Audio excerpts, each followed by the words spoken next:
Selamun Aleyküm. Değerli öğrencilerim, şimdi başladığımız konu kalp nabzını tamamlarım.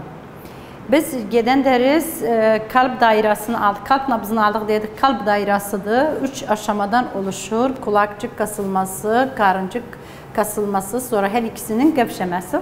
Kalp nabzının tüm şeyi 0,8 saniyedir.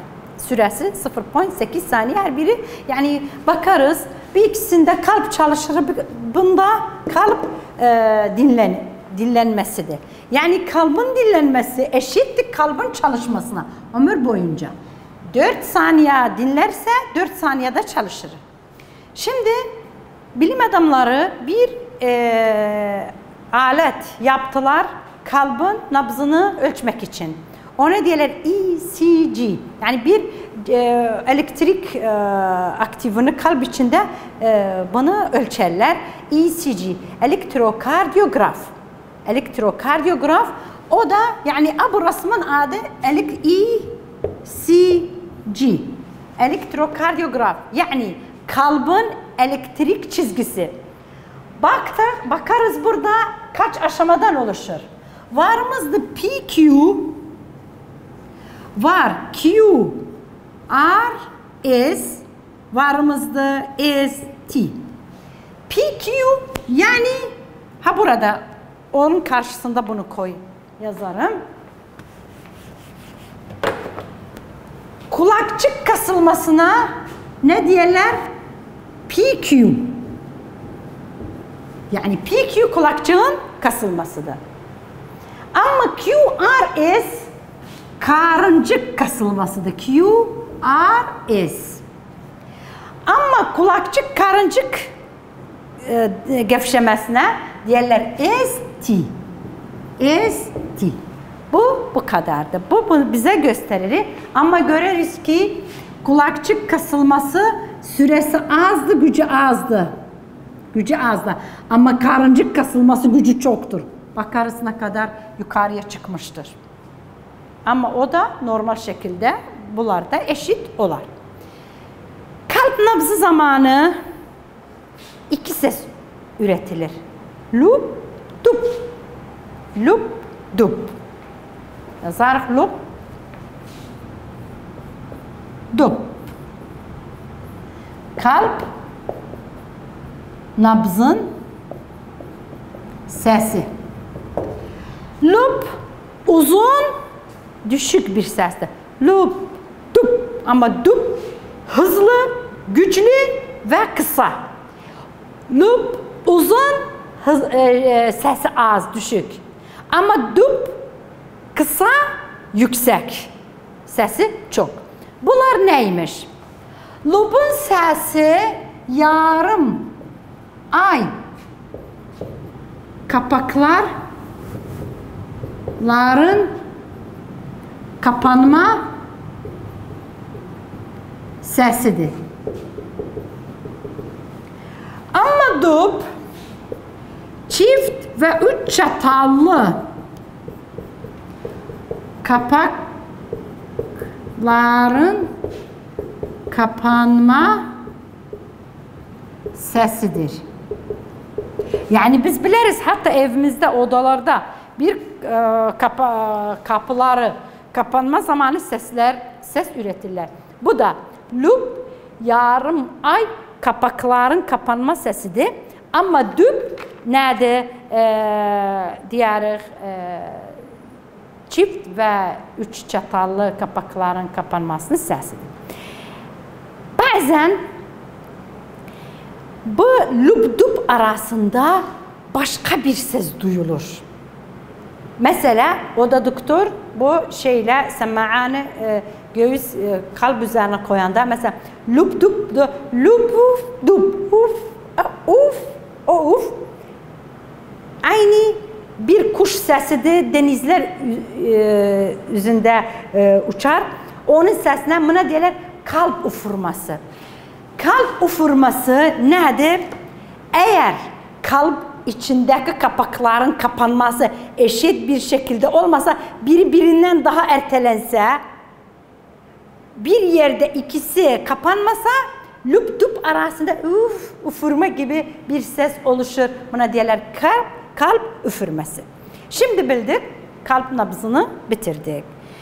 Kalpte olduğunu aldık, bitti. Şimdi ikinci bölüm dolaşım sistemine geliriz. O da kan damarları. Biz biliriz, kalıp kasılır ve kasılanda ne yapar? Kanı damarlara iter. Kalp damarları, bizde 3 tür kalp damarımız vardır. Var atar damar, kılcal damar ve toplar damar. Bunlar hepsi neydi? Kan damarları. 1, 2, 3 taneden oluşur. Bakarız, ben kılcal damarı neden ortada yapmışım. Şimdi sizin için açıklarım. Atar damar adından bellidir. Atar damar. Yani kalpten kanı atar. Kalpten kanı vücudumuzun bölümlerine taşır. Bu da duvarı 3 tabakadan oluşur. Duvarı 3 tabakadır. İç duvar epitel dokusu, orta kas dokusu, dış bağ dokusudur. Affedersen. Bak. Bu iç, bu orta, bu dış. 3 tabakadan oluşur ama atar damarın kas tabakası çok kalındır. Kalın bir tabakadır. Çünkü ihtiyacı var bir şeye, güce, büyük güce takibini kanı vücudumuza itsin. Bu nedenle gerekti bunun kas tabakası kalın olsun. Bunlar içindeki kanlar oksijenli kandır. Tüm atar damarlarda oksijenli kan bulunur. Yani açık renkli kırmızıdır. Kim hariç? Akciğer atar damar hariç. Sadece akciğer atar damardaki CO2'su çoktur. Çünkü akciğere gelir ta ki kanı gazları alışveriş yapsın. Burada bakarız. Akciğer atar damarda CO2 çoktur. Ta ki bunu gaz alışverişini yapsın. Tabii aort en büyük damardı vücudumuzda. Atar damarlarda kapaklar bulunmaz. 2 tane hariç. Aort ile akciğer atar damar. Neden? Çünkü bu ikisi kalba bağlıdır.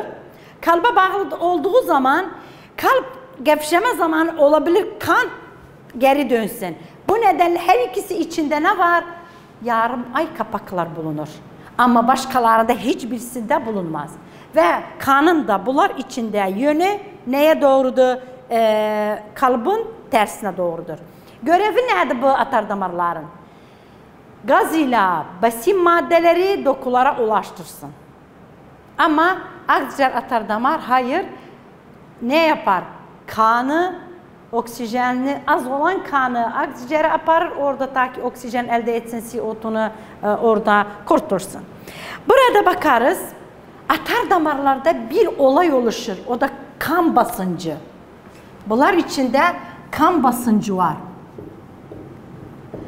Kan basıncı ne demektir?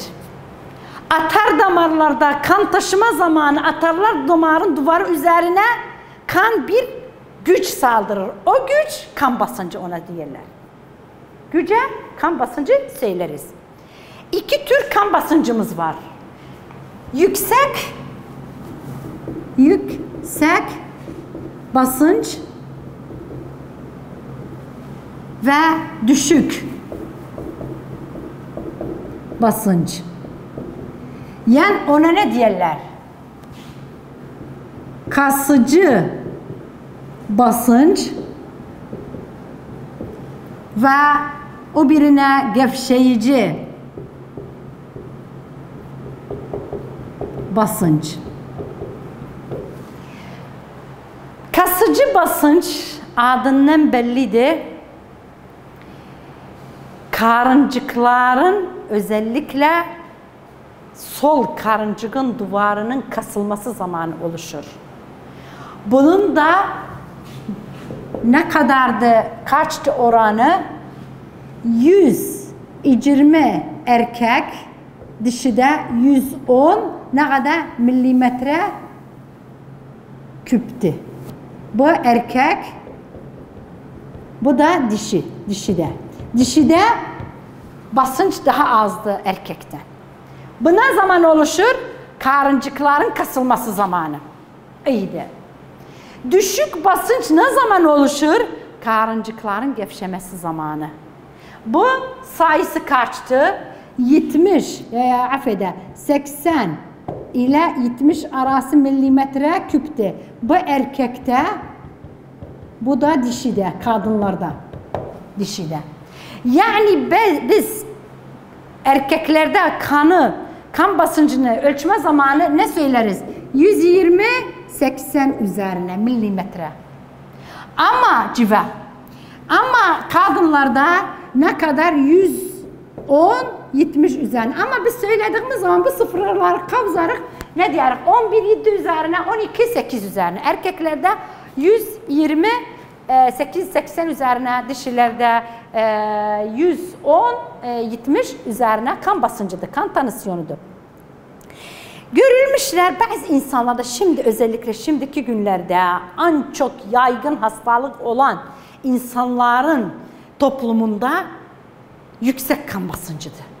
Mesela kişi var, kan basıncısı oluşur.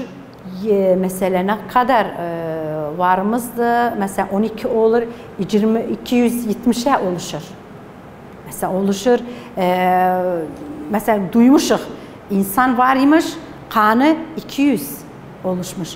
Bu neden? Düşük kan basıncı oluşmuştu mesela 110'a, düşük oluşmuş 110'a. Neden bu şekil oluşur?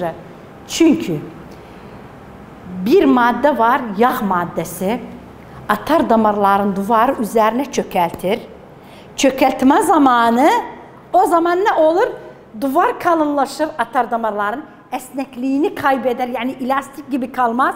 O zaman içinden kanın yürümesi zor olur. O zaman büyük bir kan duvarı üzerine, atar damarın duvarı üzerine saldırır güç.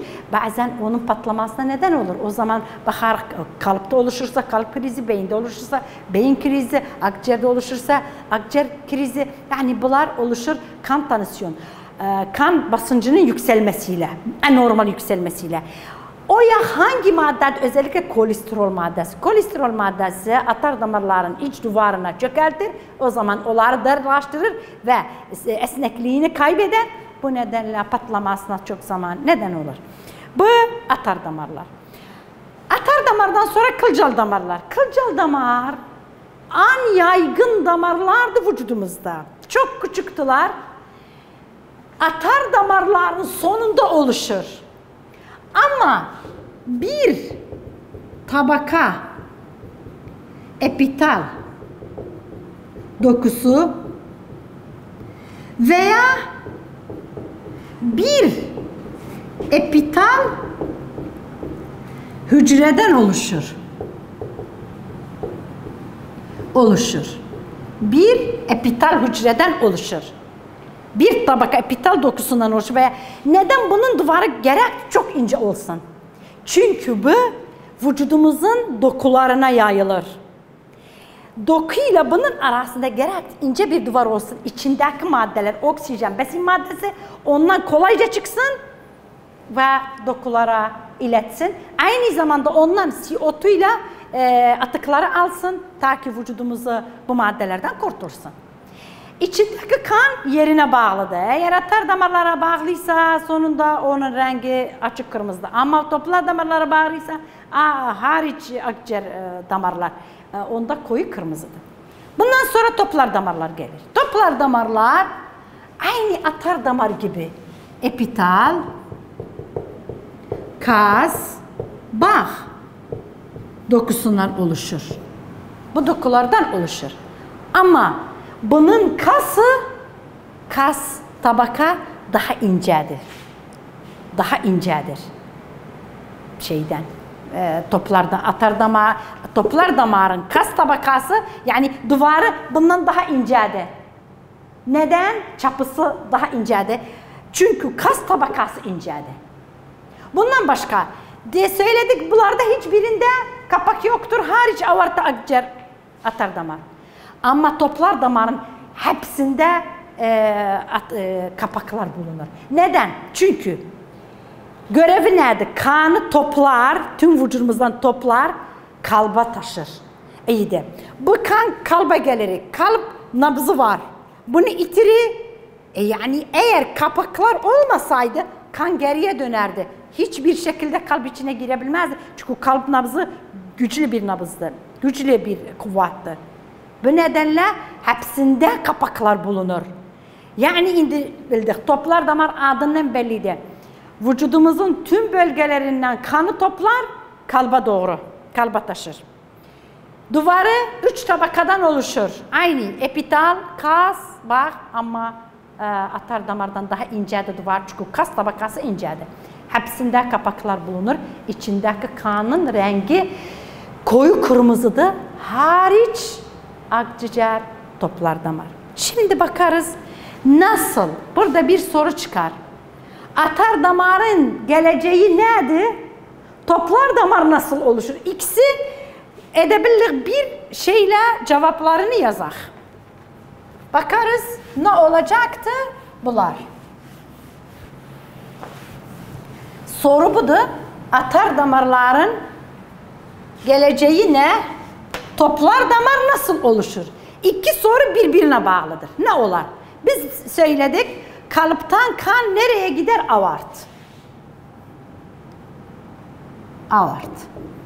Aort bölünür neye? Atar damarlara. Damarlar. Atar damarlar bölünür. Atar damarcıklar. Cıklara bölünür. Atar damarcıklar bölünür. Kılcal damar oluşur. Kılcal damar şimdi dokulara gitti, maddelerin verdiği toplanır. Bak buralarda ayrılır, burada toplanır. Toplananda neyi oluşturur?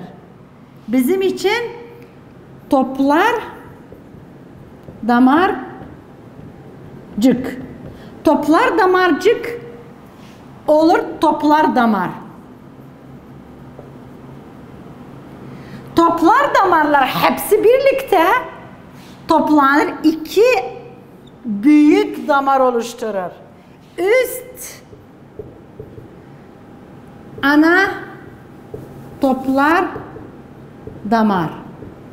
Ona söyledik. Üst vana kahve ve alt ana toplar damar. Yani alt vana kahve. Bu şekilde gördünüz. Bu buradan buraya kadar bu hepsi neydi? Atar damar. Ama buradan buraya kadar toplar damar. Toplar damar oluştu. Bunun sonu kılcal damardı. Bunun geleceği kılcal damardı. Bu nasıl oluşur? Aynı kılcal damar. Yani görürüz kılcal damar bir ortaktı her iki damarların arasında. Burada damarları bitirdik. Şimdi geliriz dolaşım sisteminin görevi. Kanı sonra alırız. Sonra sizin için açıklarım.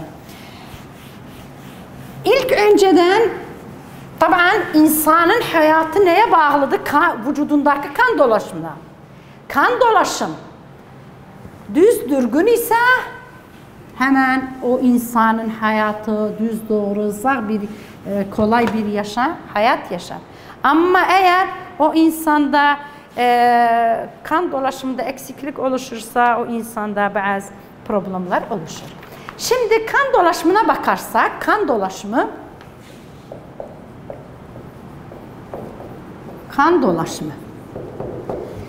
ilk kez bilim adamı ama çok maalesef İbn Nefis'in adı gelmemiş bizim kitaplarımızda. İlk bilim adamı kan dolaşımını buldu. Bizim İslam bilim adamı İbn Nefis. İbn Nefis ilk bilim adamıdır. Büyük kan dolaşımını vücudumuzda buldu. Ama o sanmadı ki küçük dolaşım var. Ondan 200-300 yıl sonra William Harvey, İngiliz bilim adamı gördü. O ne söyledi? Dedi insanın vücudunda küçük dolaşım var. Yani İbn Nefis büyük dolaşımı buldu. William Harvey küçüğü buldu. Ama ikisi de sanmadı her ikisi bizim vücudumuzda var. Onlardan sonra İtalyan bilim adamı Malpighi geldi.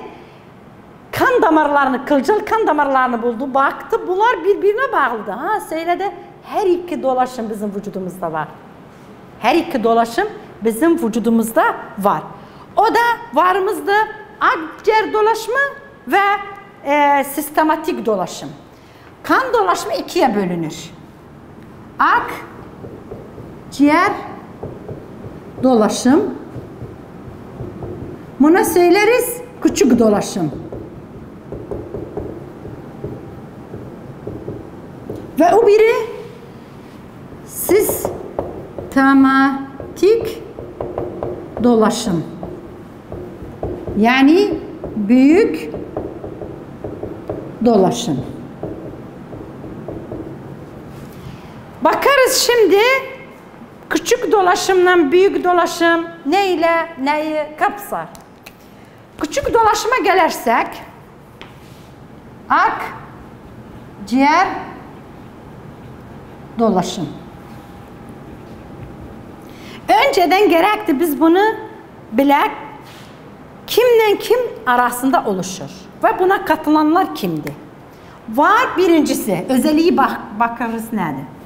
Akciğer ile kalp arasında oluşur. Bir. İki. Sağ karıncıktan başlar, sol kulakcıkta biter. Buna katılan damarlar ne damarlardı? Akciğer toplar damar ve akciğer atar damar. Bunun önemi nedir? Maddelerin alışverişi, kanı oksijenden kanı CO2 ile atıklardan kurtarır. Özellikle su buharı ve CO2 ve oksijen kan için alır. Burada bakarız ne şekilde bu olay oluşur. Bir resmiyle sizin için çizerim. Bakarız bu kalptı. Bu kalıp. Bu da akciğer. Akciğerdi.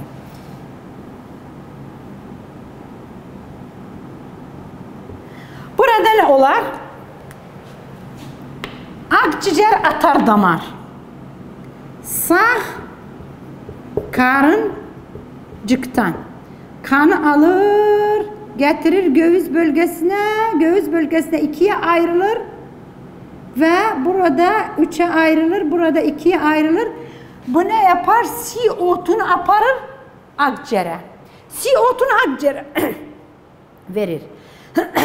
Şimdi akciğerden oksijeni alır. Hemen yoldan dönmez. Ne olur? Böyle iki yolla buna döner. Bakın, akciğer atar damar, bu da akciğer toplar damar. Oksijeni nereye getirdi? Getirdi bakın. Sağ karıncıktan başladı, sol kulakçıkta bitti. Bu sadece iki tane arasında bu olay ulaşır. O nedenle bunu söyleriz. Küçük dolaşım. Bu kadar burada bitirdik. İnşallah gelecek derste sizin için büyük dolaşımını açıklarım.